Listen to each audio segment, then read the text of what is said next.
앤드류 잭슨 대통령 재임 시절에 있었던 실화입니다. 조지 윌슨이라고 하는 사람이 우편물을 훔치는 사람을 발견하고는 그를 권총으로 쏴 죽였습니다. 이로 인해 조지 윌슨은 체포되어 사형 언도를 받게 되었습니다. 그러나 그가 우편물을 훔치는 강도를 쏜 것이므로 정상이 참작되어 대통령이 그에게 무죄 석방의 특별 사면장을 내렸습니다. 그런데 조지 윌슨은 그에게 내려진 사면장 받기를 거부했습니다. 대통령이 사면장을 내렸는데 사형수가 이를 받으려고 하지 않으니 큰 문제가 되었습니다. 이 문제는 대법원까지 상정되었고 마침내 수석 판사인 요한 마샬이 유명한 판결을 내렸습니다. 사면장은 하나의 종이 쪽지이지만 그 가치를 받아들이는 사람에 의해 결정된다. 만약 사면을 거절한다면 그 사람은 용서받을 수 없다. 그러므로 조지 윌슨은 처형을 당해야 한다라고 하는 판결문이었습니다. 조지 윌슨은 분명히 용서를 받을 수 있었음에도 불구하고 그 용서를 거부함으로 말미암아 결국 사형을 당하고 말았습니다. 사면 거부는 곧 대통령의 권위와 은혜를 인정하지 않는 것과 같습니다.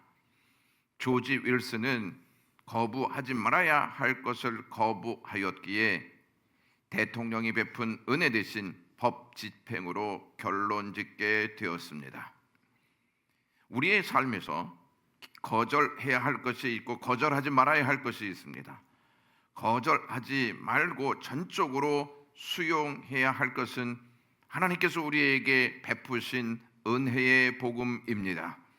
은혜의 복음을 거절한 자는 법에 따라 심판을 받고 말 것입니다. 은혜의 복음을 거절하는 것은 곧 하나님의 권위와 은혜를 인정하지 않는 행위이기에 심판을 자초하는 행위입니다. 은혜의 복음을 받은 자는 은혜의 복음과 반대되는 다른 복음을 철저히 거부할 줄 알아야 합니다.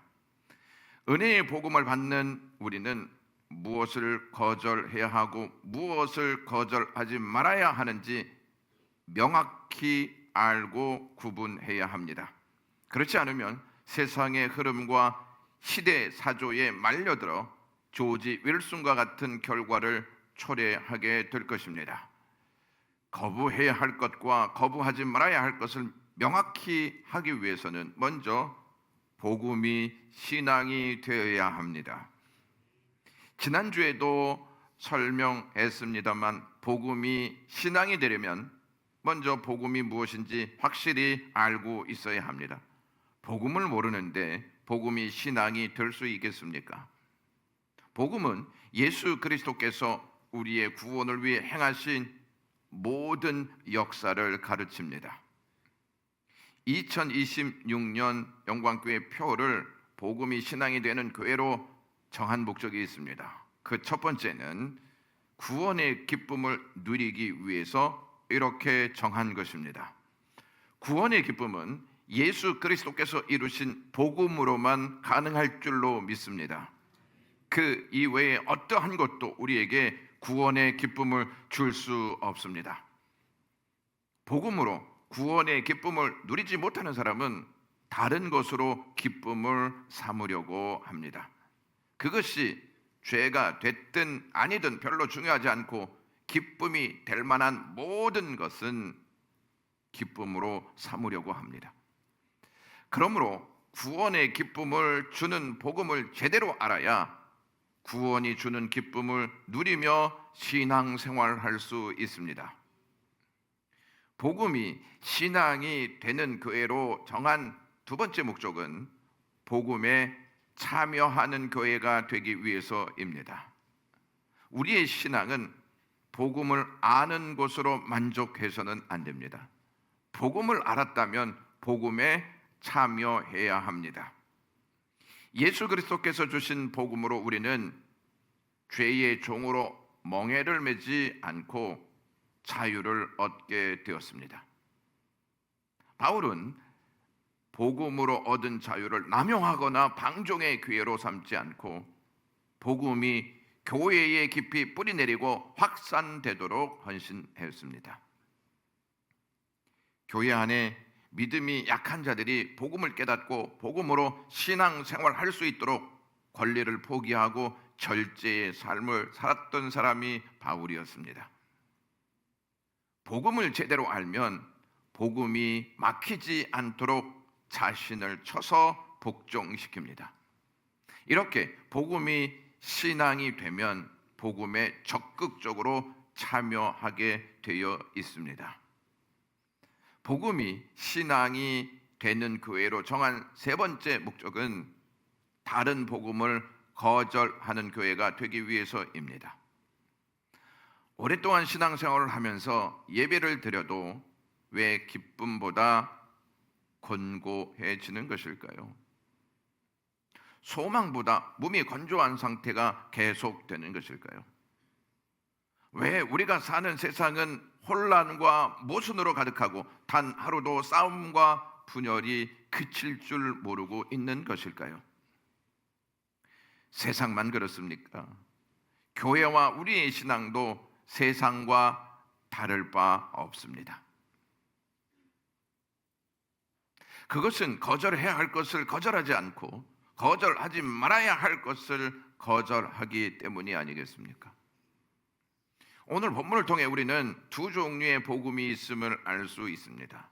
하나는 예수 그리스도께서 주신 복음과 예수 그리스도께서 주시지 않는 복음이 있습니다. 이것을 다른 말로 정리해 보면 생복음과 사복음이 있다는 것입니다. 생복음은 살리는 복음이고 사복음은 죽이는 복음으로 다른 복음을 뜻합니다. 죄로 말미암아 죽은 사람은 살리는 복음을 믿고 따라야 하고 살리는 복음이 무엇인지 알지 못하는 사람은 죽이는 복음을 따를 것입니다. 살리는 복음을 믿음으로 받고 순종하면 영생을 얻게 될 것이고 죽이는 복음을 수용하고 따르면 저주를 받게 될 것입니다. 바울은 오늘 본문에서 갈라디아 교회의 교인들 중에 두 종류가 있음을 알려줍니다. 예수 그리스도께서 주시는 살아있는 복음을 따르는 성도와 예수 그리스도께서 주시지 않는 복음을 따르는 사람들이 있다는 것입니다. 바울은 6절에 이렇게 말합니다. 그리스도의 은혜로 너희를 부르신 이를 이같이 속히 떠나 다른 복음을 따르는 것을 내가 이상히 여기노라 라고 말입니다. 바울은 성도 중에 다른 복음을 따르는 사람이 있다는 사실 때문에 내가 이상히 여기노라 이렇게 말하고 있습니다. 여기에서 이상히 여기노라 라고 하는 말은 정상적이지 못하다 하는 의미보다 실망스럽다 하는 뜻을 내포하는 단어입니다. 바울은 갈라디아 교회의 교인들 중에 죽은 복음을 따르는 어리석은 행위에 대해 크게 실망했습니다. 바울이 생명의 위협을 당하면서까지 그들에게 구원의 진리인 복음을 열정적으로 가르쳤는데 그 가르침을 받은 자들이 너무 쉽게 살리는 복음을 버리고 죽이는 복음, 즉 다른 복음을 선택했다는 사실 때문에 큰 충격을 받았다는 것이죠. 갈라디아 교회의 교인들이 살리는 복음에서 죽이는 복음으로 그렇게 쉽게 넘어가는 것을 보면서 이것을 우리의 신앙의 교훈으로 담아야 하지 않겠습니까? 훈련을 잘 받은 영양개는 모르는 사람이 맛있는 고기 덩어리를 던져줘도 주인의 허락 없이는 먹지 않고 고개를 돌립니다. 왜냐하면 도둑들이 고기 덩어리에 독약을 넣어서 죽게 되면 그 개를 훔쳐가려 하기 때문입니다. 영리한 개도 먹고 싶다고 아무 것이나 집어먹지 않고 먹기를 거부하는데 하물며 사람이 더욱이 복음으로 살아야 하는 우리가 다른 복음을 먹고 따라서야 되겠냐는 것입니다. 교회가 교회다운 면모를 보이지 못할 때 우리는 실망감을 감추지 못합니다. 목회자나 중직자가 직분을 감당하지 않고 세상 냄새를 풍길 때 크게 실망합니다. 어떻게 저럴 수가 있지라고 하는 실망감이 우리의 마음에 자리 잡습니다. 우리는 그런 일에 실망을 잘 하는데 복음을 듣고도 복음이 아닌 죽이는 복음에 매여 살아가는 거에 대해서는 어떤 반응을 보이고 있냐는 것입니다. 쉽게 다른 복음에 넘어가도 괜찮습니까? 죽는 것은 그렇게 싫어하고 거절하면서 죽이는 복음은 왜 거절하지 않고 수용하고 있냐는 것입니다. 살리는 복음과 죽이는 복음의 차이를 아십니까? 살리는 복음은 예수 그리스도께서 이루신 구원이고 그 구원을 은혜로 주신 사건입니다. 6절 말씀을 다시 한번 보시면 그리스도의 은혜로 너희를 부르신 이를 이같이 속히 떠나 다른 복음을 따른 것을 내가 이상하게 여기노라 라고 말합니다. 예수님은 우리의 행위와 공로에 따라 구원을 주시지 않고 예수 그리스도께서 이루신 은혜로 구원을 주십니다. 은혜는 거저 주시는 하나님의 사랑입니다. 부모가 자녀에게 사랑을 거저 주는 것처럼 말이죠. 바울은 에베소서 1장 6절에 이는 그가 사랑하시는 자 안에서 우리에게 거저 주시는 바 그의 은혜의 영광을 찬송하게 하려는 것이라 라고 말합니다. 갈라디아 교회는 유대인들이 있었습니다. 그들은 하나님께서 자신들을 선택해서 모세를 통해 율법을 주셨다. 이거에 대한 강한 자긍심을 가지고 있었고 율법을 행해야만이 구원을 얻을 수 있다고 주장했습니다. 그러나 그들은 한 가지 보지 못한 점이 있었습니다. 모세가 시내산에서 율법을 받고 있을 동안 이스라엘 백성이 시내산 아래서 금송아지를 만들어 놓고 제사하며 축제를 벌였습니다. 이에 하나님은 모세에게 출애굽기 32장 7절에 내가 애굽 땅에서 인도하여 낸 내 백성이 부패하였도다 라고 말씀하십니다. 백성이 부패했다는 말씀은 창세기 6장 12절과 17절에서도 사용되는 단어였습니다. 6장 12절에서는 땅이 부패했다 이렇게 번역되어 있고 17절에서는 멸절하다라는 말로 번역되었습니다. 곧 금송아지를 만든 백성들의 부패가 노아 시대의 사람들의 부패와 같다. 또한 노아 시대 사람들이 홍수로 멸절되었듯이 시내산 아래에서 부패한 백성들은 멸절될 것이다 하는 의미입니다. 그들은 그들의 부패한 행위로 하나님의 심판을 받았습니다. 부패한 행위로 하나님의 심판을 받았는데 어떻게 부패한 행위로 구원을 받을 수 있습니까? 유대인들은 이것을 간과하고 있었습니다. 하나님을 분노하게 한 이스라엘 백성들의 부패한 모습을 통해서 우리는 율법의 행위로는 구원을 받을 수 없는 존재이구나 하는 것을 알아야 합니다. 그럼 하나님께서 이스라엘 백성들에게 왜 율법을 주셨을까요? 율법을 주신 목적은 인간의 부패한 상태를 깨닫게 하시고 구원은 인간 스스로 할 수 있는 영역이 아니고 전적인 하나님의 은혜의 영역임을 알게 하시기 위해서 주신 것입니다. 바울은 율법에 열심히 있었던 사람이었습니다. 그런 그가 다메섹 도상에서 예수 그리스도를 만난 후에 자신이 얼마나 부패한 존재였는지를 알게 되었고 인간은 누구나 율법의 행위로 의롭게 될 수 없다. 구원받을 수 없다. 은혜로만 구원받을 수 있음을 깨닫고 이 사실을 유대인들에게 이방인들에게 전했습니다. 그런데 갈라디아 교회 교인들 중에 유대인들은 율법의 행위로도 구원을 받을 수 있지 이렇게 가르쳤습니다. 이에 대해 바울은 갈라디아서 2장 16절에 다 같이 읽겠습니다. 사람이 의롭게 되는 것은 율법의 행위로 말미암음이 아니요라고 단언하여 말합니다. 그리고 구원은 율법의 행위가 아니다 하는 사실을 알리면서 2장 16절에 오직 예수 그리스도를 믿음으로 말미암는 줄 알므로 우리도 그리스도 예수를 믿나니 이는 우리가 율법의 행위로서가 아니고 그리스도를 믿음으로써 의롭다 함을 얻으려 함이라. 율법의 행위로서는 의롭다 함을 얻을 육체가 없느니라. 이렇게 단호하게 선포하였습니다.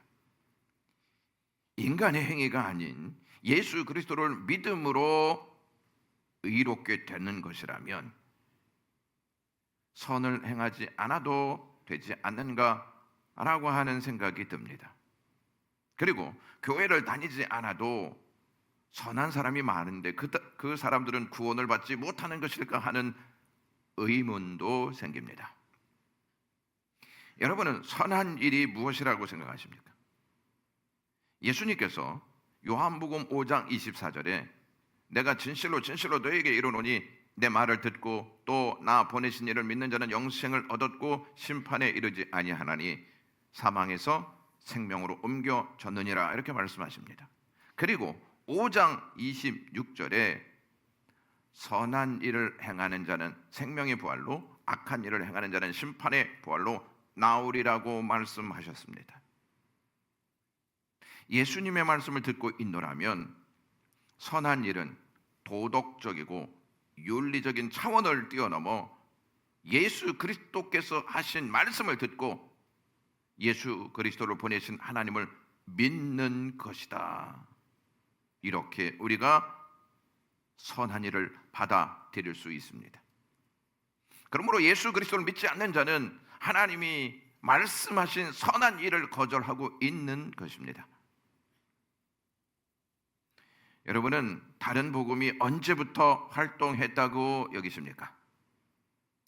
바울이 복음을 전할 당시부터 활동하였을까요?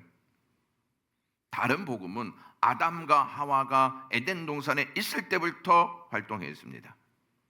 아담과 하와는 창세기 2장 17절에 선악을 알게 하는 나무의 열매는 먹지 말라. 내가 먹는 날에는 반드시 죽으리라. 이렇게 말씀하시는 하나님의 말씀을 들었습니다. 그러나 선악을 알게 하는 나무 아래서 뱀의 말을 듣게 됩니다. 그것을 먹는 날에는 너희 눈이 밝아져 하나님과 같이 되어 선악을 알 줄 하나님이 아심이니라 라고 하는 말입니다. 아담과 하와는 뱀의 말을 복음이라고 받아들였습니다. 그래서 선악과를 따먹었습니다. 그 결과 인류는 죽음과 저주가 문을 박차고 들어와 주인 노릇하게 했습니다.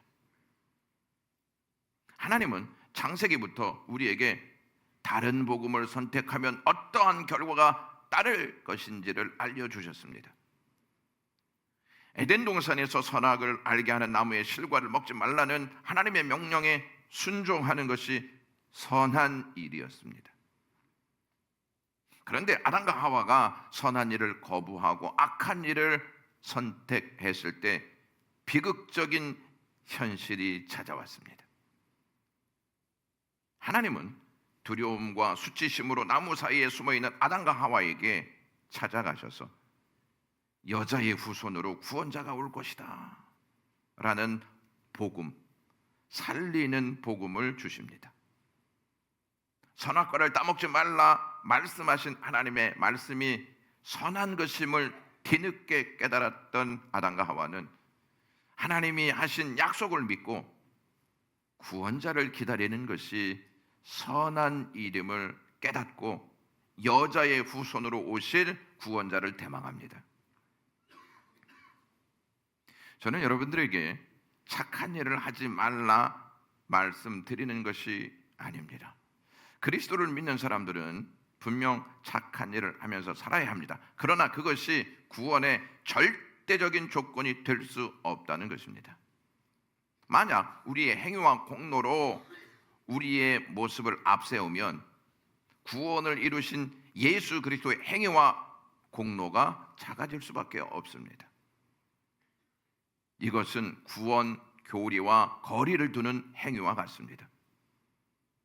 우리가 왜 다른 복음을 철저히 거절해야 하는지 오늘 본문의 사도 바울이 그 내용을 알려줍니다.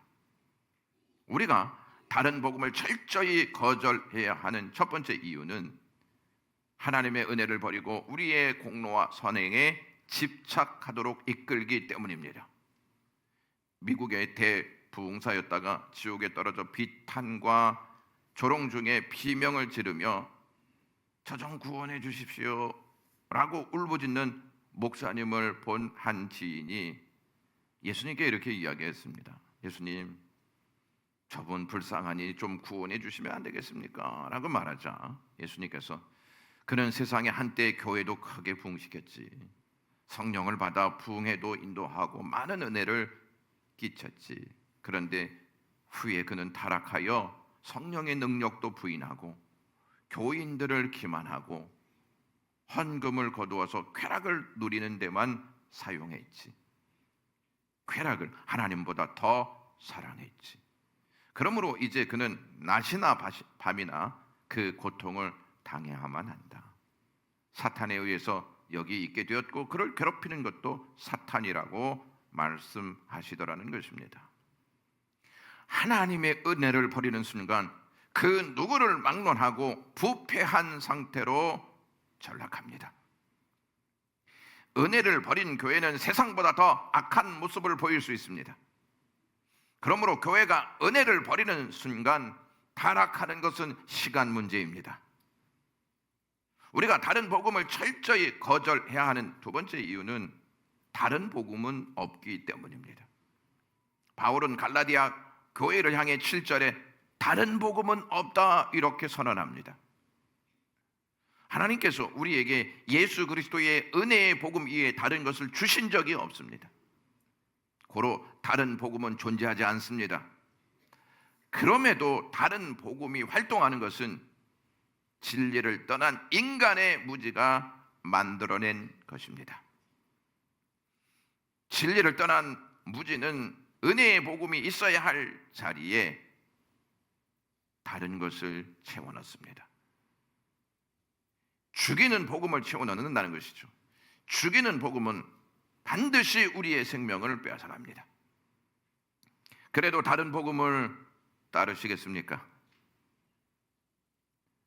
미국의 선교사로 20년 동안 인도에서 헌신적으로 선교하였던 존 시먼즈라고 하는 선교사님에게 인도의 한 사람이 찾아와 이렇게 물었다고 합니다. 저는 당신들을 이해할 수 없습니다.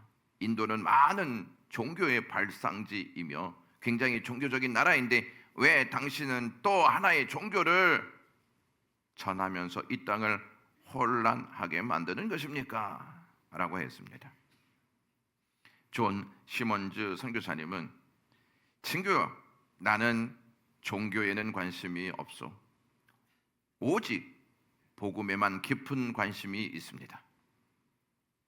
이 둘 사이에는 큰 차이가 있습니다. 종교는 인간이 만든 것이고 복음은 하나님이 주신 것이요. 종교는 하나님을 위해서 인간이 하는 것이고 복음은 인간을 위해서 하나님이 하신 것입니다.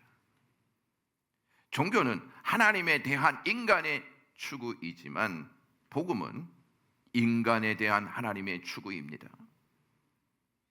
종교는 인간이 사다리 꼭대기에서 하나님을 믿는다는 희망을 갖고 자신의 의의 사다리를 올라가는 노력이고 복음은 하나님이 예수 그리스도의 성육신의 사다리로 내려오셔서 사다리 맨 밑에 있는 죄인인 우리를 만나 주시는 사건이요. 종교는 좋은 권면을 하지만 복음은 영광스러운 선포를 합니다. 종교는 인간을 받아들이나 변화는 시키지 못합니다. 복음은 인간을 그대로 받아들여서 변화를 시키는 능력이 있습니다. 종교는 외적 개혁의 목적이 있지만 복음은 내적 변화를 목표로 삼습니다. 종교는 희게 칠하지만 복음은 희게 희소줍니다. 종교는 가끔 속임수를 쓰지만 복음은 모든 믿는 자들을 항상 구원에 이르게 하는 하나님의 능력이 됩니다. 많은 종교가 있지만 복음은 하나뿐입니다 라고 했습니다. 그래서 우리는요, 하나님이 주신 하나뿐인 복음으로 우리의 신앙을 채워야 할 줄로 믿습니다. 우리가 다른 복음을 철저히 거절해야 하는 세 번째 이유는 다른 복음은 교회를 교란시키고 변절시키기 때문입니다. 7절 말씀을 보시면 다 같이 읽겠습니다. 어떤 사람이 너희를 교란하여 그리스도의 복음을 변하게 하려 함이라 라고 말하였습니다. 에덴 동산에서부터 활동을 개시한 다른 복음은 교회 밖에서만이 아니라 교회 안에서 여전히 활동하고 있습니다. 다른 복음은 진리의 기둥과 진리의 털을 완전히 무너뜨리고 자기들이 굳건히 자신들의 자리를 차지하려고 하는 목적이 있습니다. 다른 복음은 역사상 단 한 번도 쉰 적이 없습니다. 과거에도 현재에도 그리고 예수님이 오실 때까지 다른 복음은 계속 활동할 것입니다.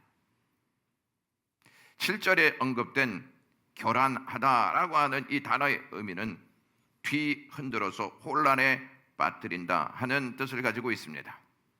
그러므로 가짜를 거절해야 하는 교회가 다른 복음을 수용하면 자연스럽게 살리는 복음, 그리스도의 복음을 밀어내고 가짜 복음을 따르게 됩니다. 갈라디아 교회는 다른 복음, 즉 가짜 복음에 넘어가 유일한 참된 복음을 저버렸습니다. 가짜 복음은 바울이 말한 것처럼 살리는 복음을 왜곡하고 살리는 복음의 가치를 평가절하합니다. 복음의 가치가 평가절하되면 더 이상 사람들은 복음에 집중하지 않고 다른 복음을 찾는 데 열중하게 됩니다. 마지막으로 우리가 다른 복음을 철저히 거절해야 하는 이유는 다른 복음을 전하면 저주를 받기 때문입니다. 바울은 8절과 9절에서 영겁 다른 복음을 전하면 저주를 받을 것이라고 말합니다. 하늘로부터 내려온 천사라 할지라도 다른 복음을 전하면 저주를 받게 된다고 단호하게 말합니다. 저주는 언제부터 무엇 때문에 시작되었을까요? 저주는 에덴 동산에서 다른 복음을 선택한 데부터 시작되었습니다. 뱀에게 속아 다른 복음을 선택한 결과로 저주가 인류에 임하게 되었습니다. 그러므로 저주는 다른 복음과 늘 함께 합니다. 다른 복음을 선택하면 저주 아래 살게 됩니다. 여러분의 몸에 염증이 생기는 것을 극도로 경계할 것입니다. 염증은 모든 병의 근원이 되기 때문입니다. 우리의 영에도 염증을 유발하는 것이 있다는 사실을 아십니까? 그것은 다름 아닌 다른 복음입니다. 다른 복음으로 우리의 영에 염증이 유발되면 순식간에 우리의 영은 피폐한 상태가 되어버립니다. 그런데 우리는 다른 복음이 들어오는 것을 극도로 경계하며 거절하고 있는지 살펴보셔야 합니다. 다른 복음의 형태는 여러 가지로 나올 수 있습니다. 그 중에 하나가 신분이 가져다 주는 복음입니다. 신분이 올라갈수록 그에 따른 복은 커집니다. 신분이 가져다 주는 복음은 환경이 주는 복음과 맞물려 있습니다. 우리는 환경이 안정되기를 간절히 소망합니다. 환경이 안정되면 편안한 마음이 우리의 마음속에 찾아오고 그에 따른 혜택을 누리며 살 수 있기 때문입니다. 역으로 신분이 상승하지 아니하고 환경이 안정되지 않으면 불안과 불만의 먹잇감이 되고 맙니다. 최고의 신분과 최고의 환경을 누리며 살았던 사람이 있었는데 이 사람이 최고의 신분과 최고의 환경을 거절하였습니다. 그 사람이 누구이냐면 이스라엘의 영도자 모세였습니다. 히브리서 11장 24절에 믿음으로 모세는 장성하여 바로의 공주의 아들이라 칭함을 거절하고 도리어 하나님의 백성과 함께 고난받기를 잠시 죄악의 날을 누리는 것보다 더 좋아했다고 기록되어 있습니다. 모세는 바로의 공주의 아들로 살았다면 부귀 영화를 마음껏 누릴 수 있었을 것입니다. 잘하면 애굽의 왕이 될 수도 있었습니다. 하지만 모세는 이 기회를 거절했습니다. 모세는 그 좋은 것을 왜 거절하였을까요? 먼저는 바로의 공주의 아들과 왕궁이 주는 최고의 삶이 영원하지 않다는 것을 알았기 때문입니다. 잠깐의 누릴 수 있는 것임을 알았기 때문입니다. 그래서 바울은 잠시 누릴 수 있는 그것을 내려놓고 영원한 복음을 바라본 것입니다. 히브리서 기자가 모세가 26절에 이러한 모습을 보이고 있다는 사실을 알려줍니다. 다 같이 읽겠습니다. 그리스도를 위하여 받은 능력을 애굽의 모든 보화보다 더 큰 재물로 여겼으니 이는 상 주심을 바라봄이라 라고 말합니다. 모세가 바로의 공주의 아들과 왕궁이 주는 최고의 삶을 거절할 수 있었던 것은 그리스도를 위하여 살고자 했기 때문입니다. 왜냐하면 그리스도가 참된 복음이시기 때문입니다. 모세는 하나님의 약속으로 오실 그리스도를 바라보았습니다. 그리고 잠깐 누릴 수 있는 것을 거절하였습니다. 그리스도를 진심으로 만나면, 그리스도를 진심으로 믿으면 거절해야 할 것이 분명히 보입니다. 모세는 그리스도가 하나님의 영광을 버리고 이 땅에 내려오실 것을 알았습니다. 하나님 나라에서 누릴 수 있는 권세를 내려놓으시고 육신을 입고 이 땅에 오셔서 고난받아 하나님의 백성을 구원하신다는 그 사실을 알고 있었습니다. 그 놀라운 사실을 알게 된 모세는 자신이 누리고 있었던 최고의 자리와 최고의 환경을 거절하고 예수 그리스도께서 주실 상을 바라보았던 것입니다. 모세가 한 결정이 대단해 보이지 않습니까? 그러나 모세의 위대한 결정과 비교할 수 없을 정도로 더 위대한 결정을 내리신 분이 계십니다. 예수 그리스도이십니다. 예수님은 하나님과 원수된 우리를 구원하러 오시기 위해 영광의 보좌에서 내려오셨습니다. 하나님 나라에서 누릴 수 있는 권세를 내려놓고 이 땅에 내려오셨습니다. 예수님이 이 땅에 오셨을 때 백성들이 자신을 거절할 것이라는 사실을 알고 있었습니다. 그럼에도 불구하고 우리를 구원하시기 위해 영광 보좌와 하늘나라에서 누릴 수 있는 권세를 내려놓고 오셨습니다. 사람들은 마지막까지 예수 그리스도를 거절하여 십자가에 달아 죽였습니다. 십자가는 우리의 거절이 만들어낸 사건입니다. 그러므로 우리는 십자가를 보면서 우리의 거절로 하나님의 아들이신 예수 그리스도께서 저주를 받아 못 박혀 돌아가셨구나. 그런데 어찌 다시 예수 그리스도의 복음을 거절할 수 있단 말인가 라고 하는 굳은 마음을 우리 믿음에 세워 놓으셔야 합니다. 제정시대 때에 연주 연길현 종송동이라고 하는 마을이 있었는데, 이곳은 함경북도 종송 사람들이 개척한 동네였습니다. 100명 정도가 거주하며 살던 곳이었는데, 이곳에 교회가 하나 있었습니다.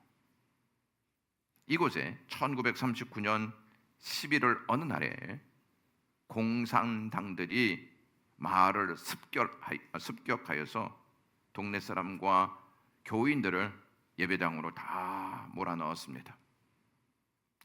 공산당 중에 대표격인 사람이 불신자는 왼편, 교인들은 오른편에 갈라서라고 명령했습니다. 이때 한 분이 나는 죽더라도 예수를 믿겠습니다 하고 우편에 딱 섰습니다. 이 사람의 고백과 함께 너도 나도 할 것 없이 60명의 교인들이 우편에 딱 섰습니다. 그러자 공산당은 이 교회를 심무하고 있었던 담임 목사님을 끌어냈습니다. 그리고 옷을 싹 벗기고 쇠 사슬에 묶어 놓았습니다. 그리고 면도칼을 가지고 발목부터 가죽을 벗기기 시작하였습니다. 그리고 한편으로는 칼을 목에 대고 너 이래도 예수를 믿겠냐라고 다그쳤습니다. 그때 그 교회 담임 목사님은 나는 예수를 믿습니다. 나는 예수를 믿습니다. 예수 할 때 공산당 중 한 사람이 목사님의 생식기까지 잘랐습니다. 그러자 이 목사님은 숨을 거두게 되었습니다. 독이 오른 공산당들은 너희들도 예수를 믿는 것을 포기하지 않으면 이렇게 죽이겠다 소리쳤습니다. 그러나 어느 한 사람도 배교하지 않았습니다. 엎드려서 기도했습니다. 이와 같은 사실은 김영진 담임 목사님 후임으로 종성교회에 부임했던 한기춘 목사님이 증언한 내용이었습니다. 서두에 조지 윌슨은 거절하지 말아야 할 것을 거절하다가 죽었고, 이 교회 교인들은 불신을 거절하다가 순교당했습니다. 영광의 가족 여러분들, 어떤 삶을 선택하시겠습니까? 참복음을 선택하시겠습니까? 다른 복음을 선택하시겠습니까? 기도하겠습니다. 하나님 아버지, 오늘도 저희들에게 복음을 알게 하시고 참 복음을 안 자들은 다른 복음을 거절해야 한다 하는 사실을 알게 해주셔서 감사합니다. 우리 안에 다른 복음을 다 내려놓게 하시고 끄집어내어 버릴 수 있는 저희들의 삶 되게 하시옵소서. 예수 그리스도의 이름으로 기도드리옵나이다.